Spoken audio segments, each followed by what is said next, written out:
Hello rockstar, welcome back to IMET foundation. मैं हूं रणवीर सिंह, आपका बायोलॉजी एजुकेटर। तो हम लोगों ने स्टार्ट किया था principle of inheritance and variation ये चैप्टर। तो इसके कुछ पार्ट हम लोगों ने कवर भी कर लिए थे और कुछ रह गए थे, वो देख लेते हैं हम लोग। ठीक है, कोडोमिनेंस तक कवर हो गया था। अब जो बचा है वो है क्रोमोसोमल थ्योरी ऑफ इनहेरिटेंस। ठीक है, क्रोमोसोमल थ्योरी ऑफ इनहेरिटेंस, इसे कवर करना है हमें। तो इस थ्योरी की बात करें तो ये थ्योरी है, ये थ्योरी है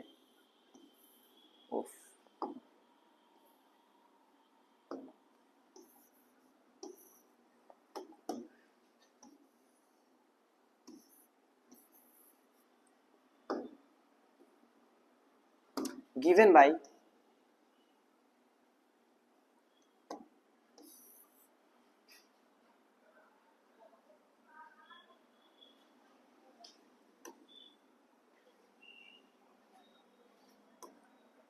ठीक है, given by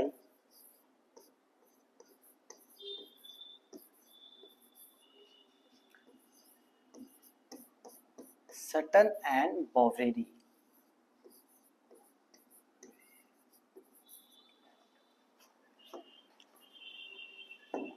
Sutton and Boveri, ये दो साइंटिस्ट थे जिन्होंने क्या दिया, chromosomal theory of inheritance.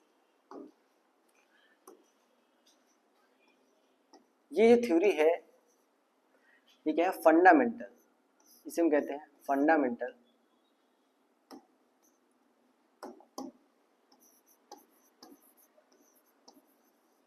Fundamental theory of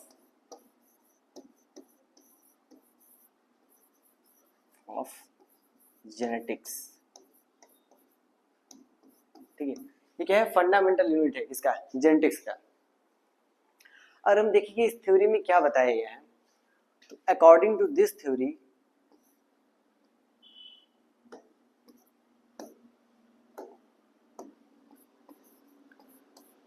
according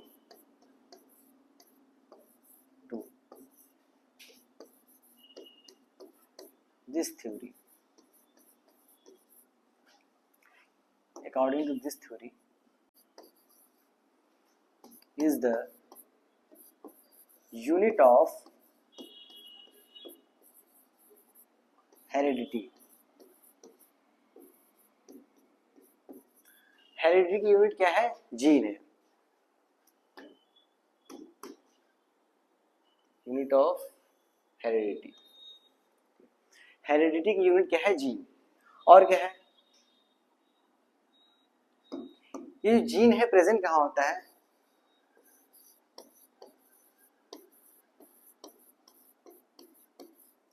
present in chromosome. ठीक है, जीन प्रेजेंट होता है क्रोमोसोम पे। और कुछ पॉइंट्स और देखिए, जो सटन थे, सॉरी जो बॉवेरी थे, यहाँ पे देते हैं बॉवेरी, ये क्या कर रहे थे उस टाइम, ये वर्क कर रहे थे सेल डिवीजन पे, वर्क ऑन, कलर चेंज कर लेते हैं,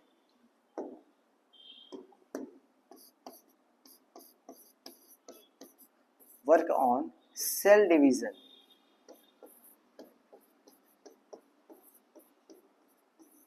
ठीक, ये सेल डिवीजन पे वर्क कर रहे थे। और ये जो सटन थे, इसको सुटॉन भी बोलते हैं लोग, ये क्या थे, ये इस थ्योरी पे बहुत ज्यादा वर्क कर रहे थे। और इन्होंने एक स्टेटमेंट दिया, more work on theory and propose statement. और इन्होंने एक स्टेटमेंट दिया, और वो स्टेटमेंट क्या था मैं यहां दिखाना चाहूंगा। ठीक है, वो स्टेटमेंट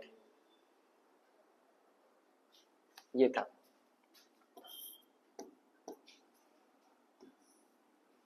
कि बिहेवियर ऑफ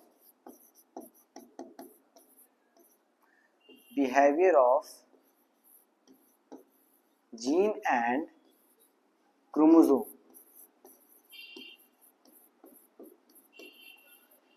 आर पैरेलल। ठीक है, मतलब जो जीन और क्रोमोसोम का जो बिहेवियर है वो क्या होता है, पैरेलल होता है। ये इनका स्टेटमेंट था। ठीक, तो इस थ्योरी में बस इतनी, और हाँ क्या बताया कि मेन बात तो ये रह गया।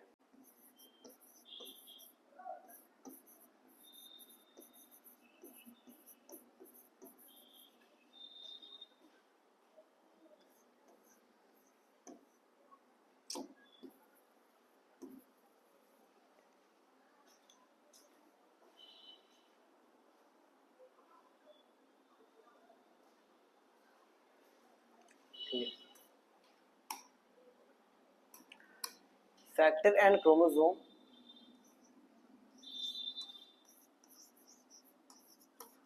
occurs in pair। ठीक है, जो फैक्टर एंड क्रोमोसोम है, फैक्टर यहाँ किसके लिए है, फैक्टर यहाँ पर क्या है, जीन है। ठीक है, तो ये दोनों कैसे होते हैं, पेयर में होते हैं। और जो सेग्रीगेशन होता है, सेग्रीगेशन और असॉर्टमेंट,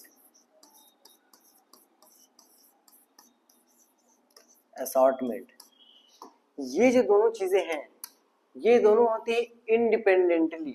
ठीक है, इंडिपेंडेंट।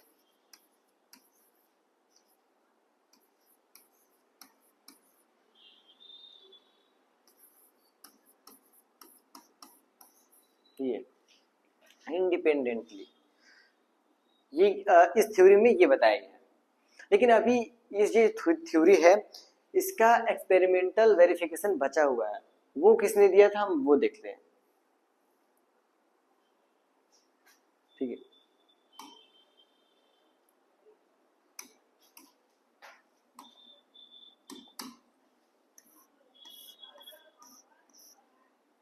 एक्सपेरिमेंटल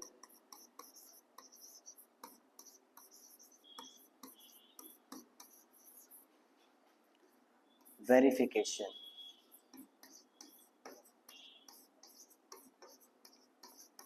ठीक है, एक्सपेरिमेंटल वेरिफिकेशन देख लेते हैं।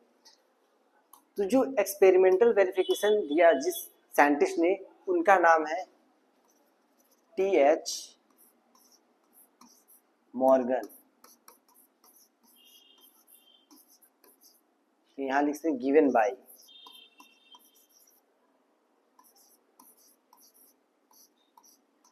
टी.एच. मॉर्गन ने क्रोमोसोमल थ्योरी ऑफ इनहेरिटेंस का एक्सपेरिमेंटल वेरिफिकेशन प्रूफ दिया था। इन्होंने अपने प्रूफ में क्या लिया, एक किस पर एक ड्रोसोफिला मेलानोगास्टर, एक क्या है, इंसेक्ट है। ठीक है, फ्लाई है, उस पर इन्होंने एक्सपेरिमेंट किया। ठीक है, इन्होंने अपने एक्सपेरिमेंट में क्या लिया था, experiment on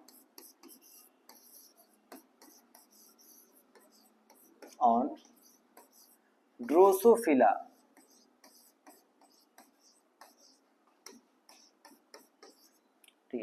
Drosophila.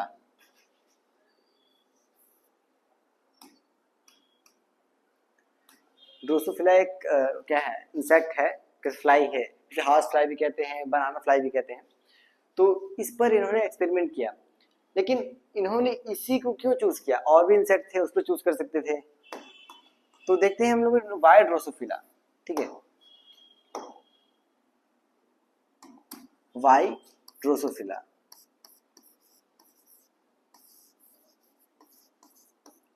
Drosophila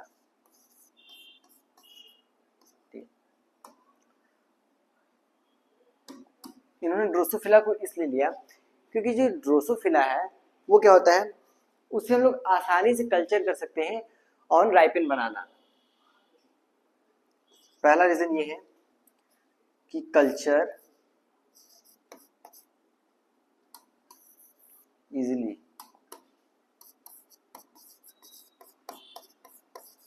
culture on ripening banana. इसको पके हुए जो फल के केले पे आसानी से वो क्या कैसे कल्चर कर सकते हैं। और अगला, इसका जो लाइफ टाइम होता है, लाइफ पीरियड होता है, वो कम टाइम का होता है।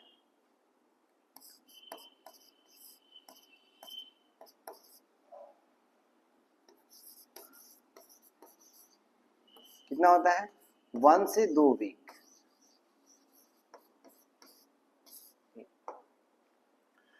और एक और पॉइंट है कि कैन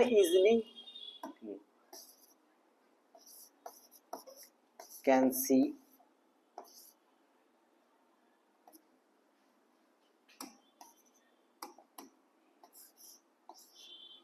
वेरिएशन,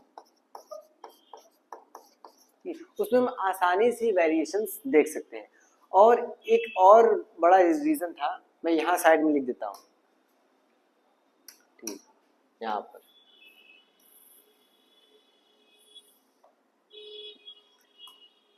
कि जो ड्रोसोफिला होता है वो क्या शो करता है? सेक्सुअल डाइमॉर्फिज्म शो करता है।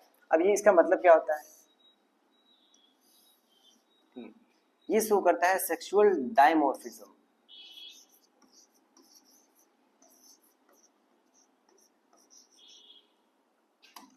सेक्सुअल डाइमॉर्फिज्म,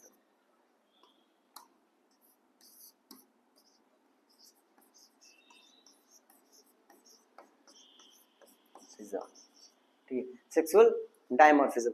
इसका मतलब ये होता है कि सेम स्पीसीज के ऐसे ऑर्गेनिज्म जो अलग अलग मॉर्फोलॉजी अलग अलग मॉर्फोलॉजी की हो, डिफरेंट मॉर्फोलॉजी। सेम स्पीसीज, इसमें क्या होगा?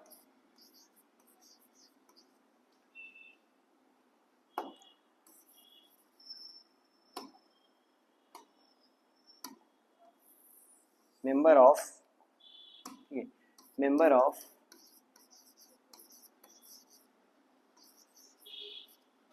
same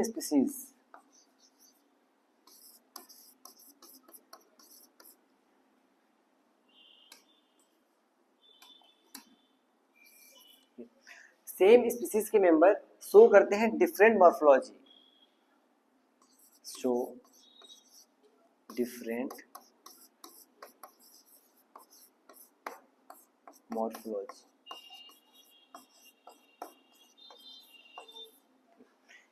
इसे हम कहते हैं डायमॉर्फिज्म। अब डिफरेंट शो करते हैं जैसे, एक सेकेंड,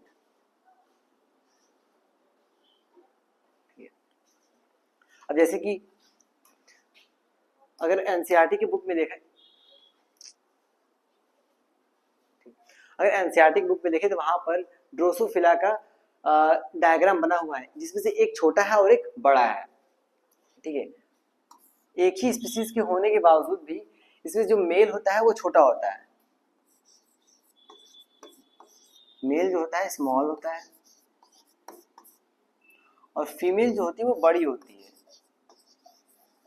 लार्ज साइज, ठीक है। दोनों एक ही स्पीसीज, मतलब एक ही स्पीसीज से बिलोंग करते हैं, लेकिन क्या हो रहा है, इनके मॉर्फोलॉजी डिफरेंट है, तो ये शो कर रहे हैं डायमॉर्फिज्म, ठीक है। आई थिंक ये सब क्लियर होगा। ये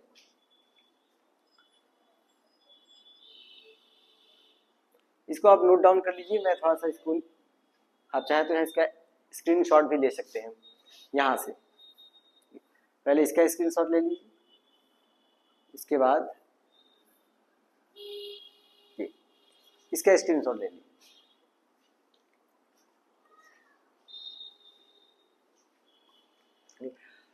अब हम लोग आते हैं, तो आइए देखते हैं सेक्स डिटर्मिनेशन।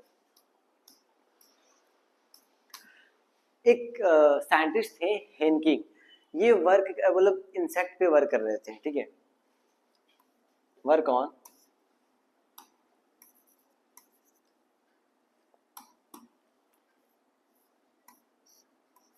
हेनकिंग, मुर्गीराज, ठीक है। हेनकिंग ये थे वर्क कर रहे थे इंसेक्ट पे, वर्क ऑन इंसेक्ट इंसेक्ट पे वर्क कर रहे थे। उसी टाइम इनको फर्स्ट क्लू मिला। उसके बाद क्या,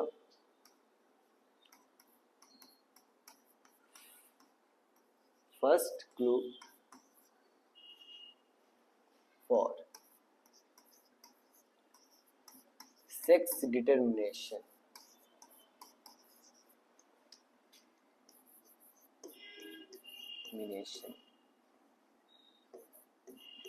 ठीक है, और इन्होंने क्या कहा कि सम, ठीक है, इन्होंने कहा सम स्ट्रक्चर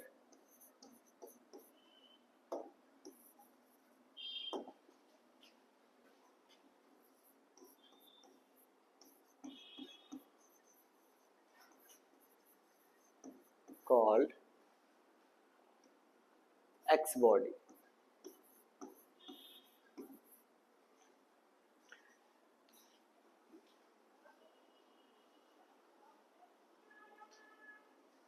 ठीक है। तो इन्होंने क्या कहा, कुछ ऐसा स्ट्रक्चर है जिसे इन्होंने क्या नाम दिया, एक्स बॉडी।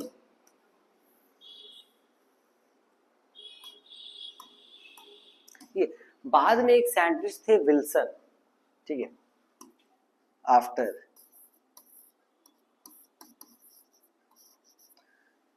विल्सन, ठीक है, इन्होंने इसे नाम दिया एक्स क्रोमोसोम, ठीक है, एक्स क्रोमोसोम। फिर से देख लेते हैं, हेनकिंग थे, इंसेक्ट पे वर्क कर रहे थे, वर्क ऑन इंसेक्ट, एंड उसी टाइम उनको फर्स्ट क्लू मिला सेक्स डिटर्मिनेशन का। उस टाइम उन्होंने बोला कि सम स्ट्रक्चर, कुछ स्ट्रक्चर है जिसे इन्होंने नाम दिया एक्स बॉडी। बाद में एक साइंटिस्ट आया विल्सन, इन्होंने क्या किया, इसके एक नाम दिया जिसे कहते हैं एक्स क्रोमोसोम, ठीक है, एक्स क्रोमोसोम। अब देख लेते हैं कैसे होता है सेक्स डिटर्मिनेशन। अगर यहाँ पे देखें तो जो सेक्स डिटर्मिनेशन होता है,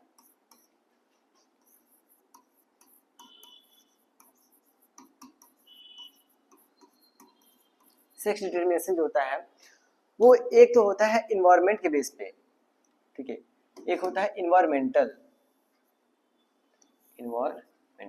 और एक होता है क्रोमोसोमल।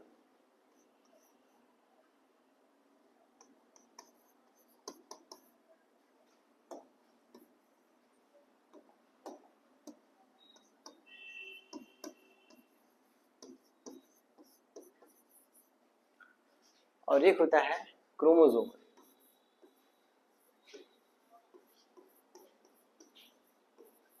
ठीक है, क्रोमोसोमल।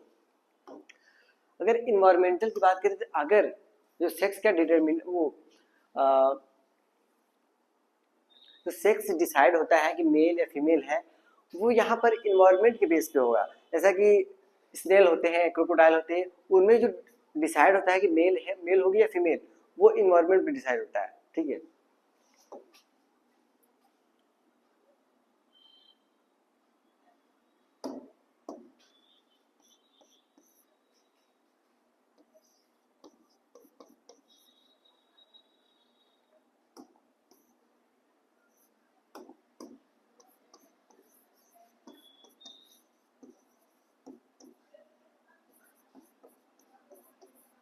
Depends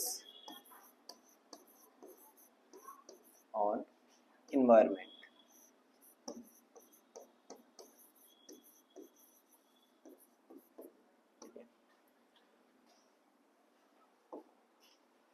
इन्वायरमेंट पे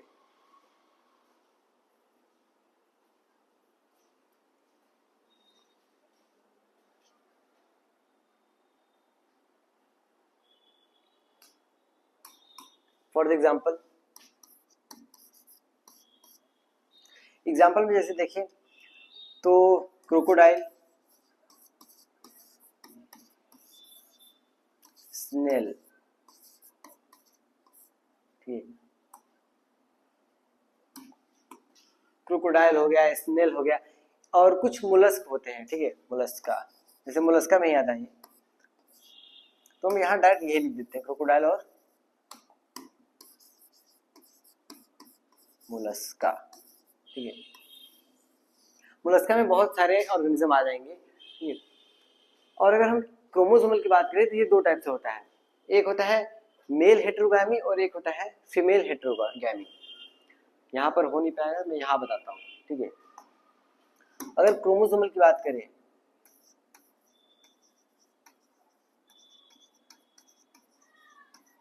ठीक, तो ये दो टाइप का होता है। एक होता है मेल हेटेरोगैमी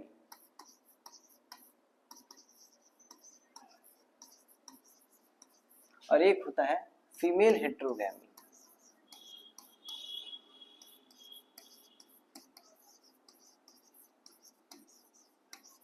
अब हेटेरोगैमी का मतलब क्या होता है, अगर टू डिफरेंट टाइप के गेमेट प्रोड्यूस हो रहे हैं, अगर टू डिफरेंट टाइप का गेमेट प्रोड्यूस कर रहा है तब हम उसे कहेंगे मेल हेटेरोगैमी। अगर female two different type of gamete produce कर रही है तब उसे कहेंगे हम हेटेरोगैमी। एक सेकेंड, ठीक है, कोई दिक्कत नहीं, कॉल आता है, आते लेने में, ठीक है। तो लिख लेते हैं, इसमें क्या होता है, मेल प्रोड्यूस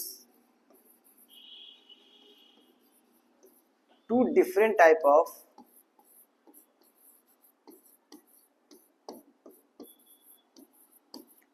ऑफ गैमेट, ठीक है। इसमें भी सेम, फीमेल प्रोड्यूस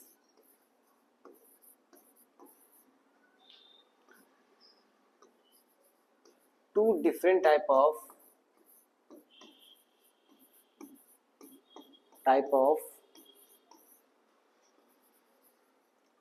गैमेट, ठीक है। अगर मेल डिफरेंट टाइप की गैमेट प्रोड्यूस कर रहा है तो उसे हम कहेंगे मेल हेटेरोगैमी, और फीमेल डिफरेंट टाइप की गैमेट प्रोड्यूस कर रही है तो उसे हम कहेंगे फीमेल हेटेरोगैमी। एग्जांपल देख लेते हैं, एग्जांपल इसमें देख लेते हैं, जैसे कि बर्ड हो गया, बर्ड में क्या होता है कि जेड डब्ल्यू ये होती है फीमेल, ठीक है, और डब्ल्यू ये होता है मेल, ये होता है, ओ सॉरी, ये होती है फीमेल और ये होता है मेल, ठीक है। तो यहाँ पर क्या है, female heterogamy, two different type of gamete produce हो रहे हैं यहाँ पे। लेकिन इसमें हम लोग देख लेते हैं इसका एग्जांपल। पहला तो ड्रोसोफिला ही देख लेते हैं, ड्रोसोफिला, ठीक है, ड्रोसोफिला हो गया। और ह्यूमन में भी कैसा होता है, मेल हेटेरोगैमी होता है, ह्यूमन मेल, ये भी कैसा होता है, हेटेरोगैमी होता है। मतलब जैसे कि एक्स और वाई यही मेल होता है, two different type of gamete, ठीक है। आई थिंक ये सबको क्लियर होगा, ठीक है, सेक्स डिटरमिनेशन किस तरीके से होता है। आगे देख लेते हैं, आगे है दो टॉपिक, पहला है पॉलीजेनिक और दूसरा है प्लियोट्रॉपी, ठीक है, प्लियोट्रॉपी। इसके नाम में हम देखें तो आंसर है, ठीक है। पॉली मतलब बहुत सारे, ज्यादा, मोर देन वन कह सकते हैं। जेनिक मतलब जीन, मतलब ऐसा इनहेरिटेंस जिसमें एक जीन कई सारे कैरेक्टर को कंट्रोल कर रहा है, ठीक है, तब हम उसे क्या कहेंगे, पॉलीजेनिक।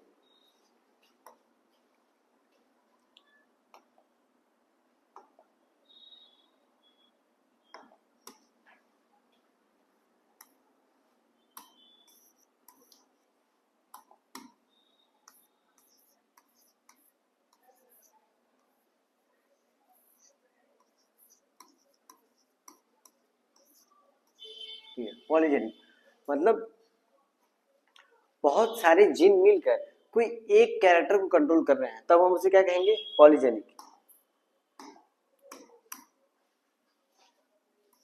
हम इसका डेफिनेशन क्या लिखेंगे, वन कैरेक्टर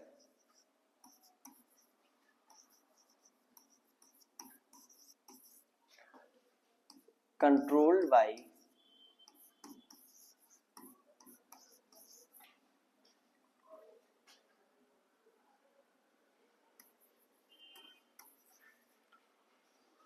मोर देन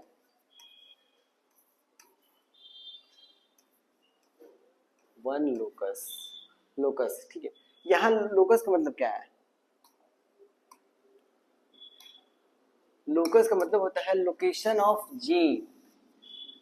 कैसे थे? Parallel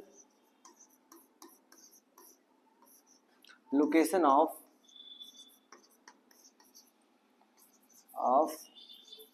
gene. अगर पैरेलल लोकेशन पे अगर हम यहाँ दिखाना चाहें, ये क्रोमोसोम है, यहाँ पर क्रोमोसोम जीन ए है और इधर भी ए है, ये जो है इसे हम कहते हैं लोकस, ठीक है, इसे हम कहते हैं लोकस। तो लोकस क्या है? Location of gene, parallel location of gene.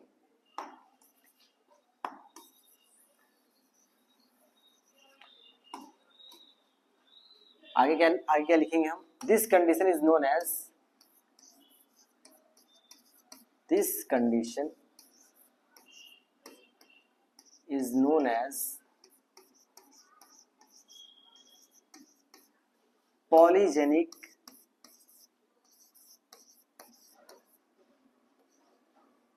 inheritance। polygenic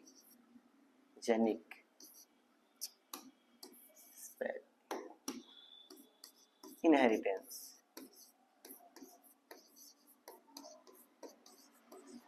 ठीक है। ऐसे इनहेरिटेंस को हम क्या कहेंगे? पॉलीजेनिक इनहेरिटेंस, जिसमें कोई एक कैरेक्टर है, कैरेक्टर एक ही है लेकिन उसे बहुत सारे जीन कंट्रोल कर रहे हैं, तब हम उसे कहेंगे पॉलीजेनिक। जैसे कि हम एग्जांपल देख लेते हैं, ये है एक, ये क्रोमोसोम है, ठीक है, क्रोमोसोम है, एक और क्रोमोसोम है और एक और क्रोमोसोम।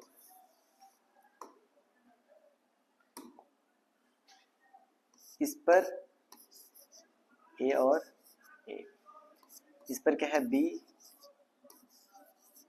इस पर है सी और सी, अलग अलग लोकस पे हैं, अलग अलग लोकस से अलग अलग क्रोमोसोम है। अब क्या होगा? ये जो सभी जीन दिख रहे हैं, ये और ये प्रोड्यूस कर रहे हैं मिलेनिन, ठीक है, ये मिलेनिन प्रोड्यूस कर रहे हैं।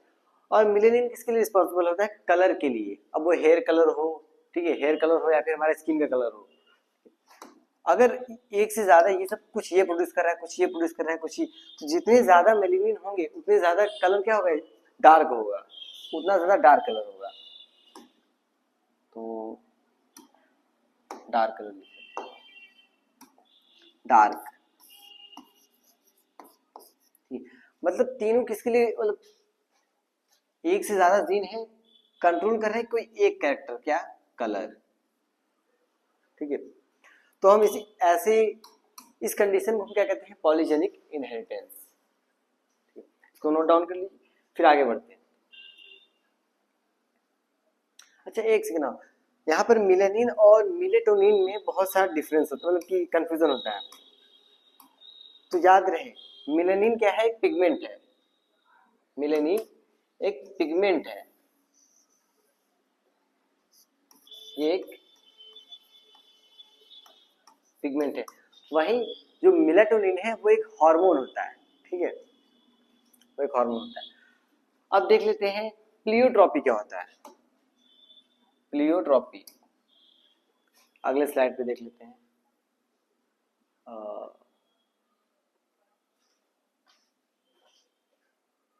यही दिखाए थे, ठीक है, छोटा छोटा लिखेंगे शॉर्ट में, इतने में हो जाएगा। क्या है प्लियोट्रॉपी?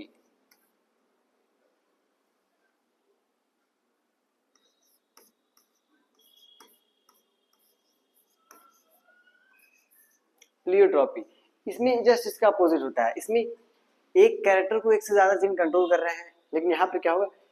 एक जीन एक से ज्यादा कैरेक्टर को कंट्रोल करेगा। जैसे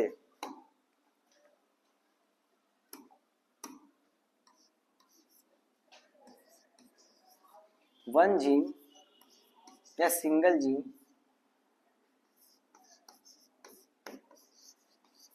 कंट्रोल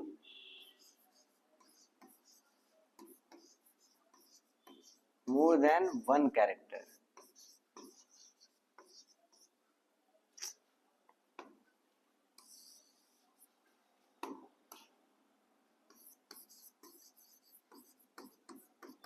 ठीक है, अगर एक जीन से ज्यादा कैरेक्टर कंट्रोल कर रहा है तब उसे क्या कहेंगे, प्लियोट्रॉपी।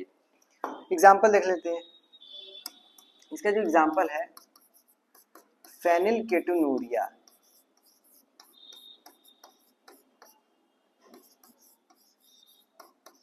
ये फेनिलकेटोनूरिया और स्टार्च सिंथेसिस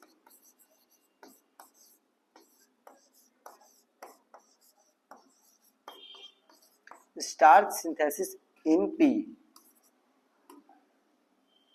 ठीक है, जो मटर में जो स्टार्च का सिंथेसिस होता है वो भी क्या है, प्लियोट्रॉपी। कैसे, हम ये देखते हैं कि ये जो स्टार्च सिंथेसिस होता है वो एक बी जीन है, बी जीन, इससे कंट्रोल होता है। ठीक है, बी जीन। अब यहाँ पर दिखा सकते नहीं, लेकिन यहाँ दिखा देते हैं।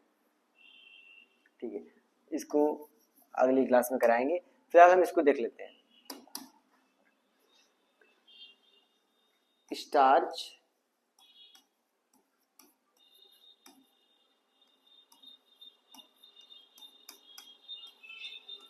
Synthesis in pea controlled bye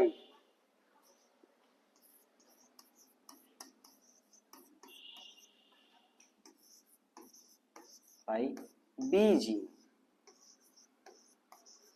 ठीक है, बी जीन। जैसे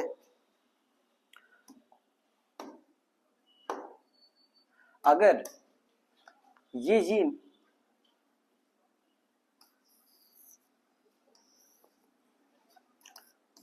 जो कैपिटल बी है, ठीक है, एक कैपिटल बी है और एक स्मॉल बी है, एक स्मॉल बी और स्मॉल बी है।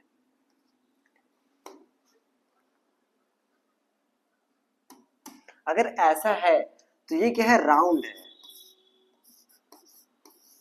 राउंड है। और ये कह सकते हैं इंटरमीडिएट, ना तो राउंड है और ना तो रिंकल्ड है। ये क्या है, इंटरमीडिएट।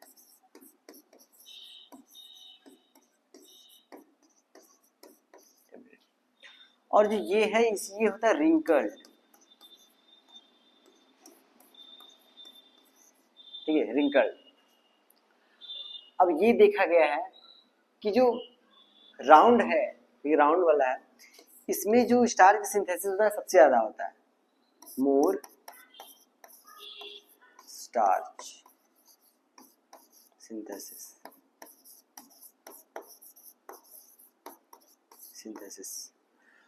इसमें क्या होगा, ये इंटरमीडिएट, ना तो बहुत ज्यादा और ना तो बहुत कम, intermediate amount of starch synthesis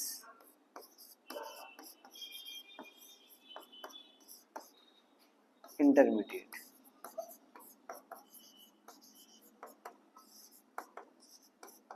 intermediate होता है।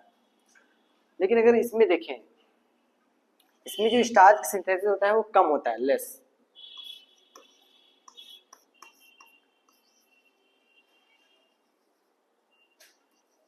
ठीक है, लेस स्टार्च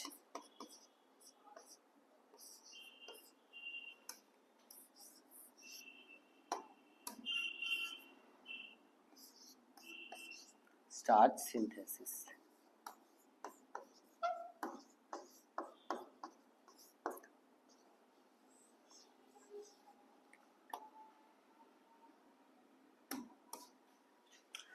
ठीक है, तो ये हो गया। इसमें राउंड है तो ज्यादा होगा और इंटरमीडिएट है तो हम क्या कहेंगे, इसमें कम होगा।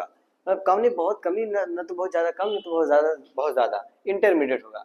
अगर वो स्मॉल भी है तो वो रिंकल्ड होगा, और रिंकल्ड में स्टार्च सिंथेसिस कम होता है। अच्छा, कब से स्टार्च का नाम दिए जा रहे, स्टार्च होता क्या है? मैक्सिमम लोगों को इस भी डाउट नहीं है कि स्टार्च क्या होता है। प्लांट में जो स्टोर्ड फूड होता है, प्लांट में जो फूड का स्टोरेज जिस फॉर्म में होता है वो स्टार्च फॉर्म में होता है। तो कह सकते स्टोरेज रिजर्व फूड कह सकते हैं, ठीक है, स्टोर्ड फूड।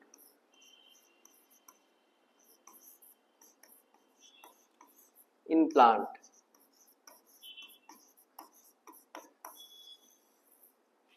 प्लांट में जो फूड का स्टोरेज होता है वो स्टार्च के फॉर्म में होता है,